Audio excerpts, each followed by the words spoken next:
বন্ধুরা, ছোট জলদি জলদি খাবার বানাচ্ছিল কারণ ছোটুর আজকে জন্মদিন। ছোটুর মাম্মি পাপা বাইরে গিয়েছিল, ছোটুর হাত পড়ে গিয়েছিল, কিন্তু ছোটু ভাবে আজকে মাম্মি পাপা খুশি হয়ে যাবে। তারপর ছোটু সব খাবার টেবিলে রেখে দেয় এবং মাম্মি পাপা আসার অপেক্ষা করতে থাকে।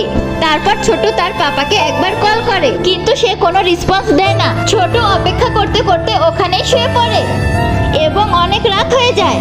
তারপর ছোটুর মাম্মি পাপা রাত 10টায় আসে। ওরা এসে দেখে ছোটু রান্না করে রেখেছে। ওরা ছোটুর কাছে আসে এবং একটা মেয়ে ছোটুকে উঠায়। মেয়েটা বলে, দেখো দিদি, পাপা আমাকে কত বড় টেডি কিনে দিয়েছে। ছোটুর পাপা বলে, তুমি খাবার খেয়ে শুয়ে পড়ো।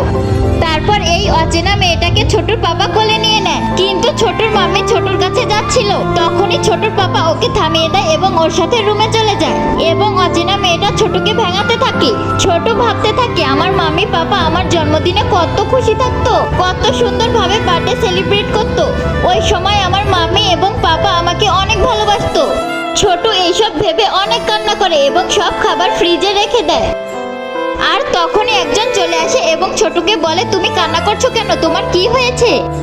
বন্ধুরা, স্টোরিটা ভালো লাগলে অবশ্যই সাবস্ক্রাইব করবে।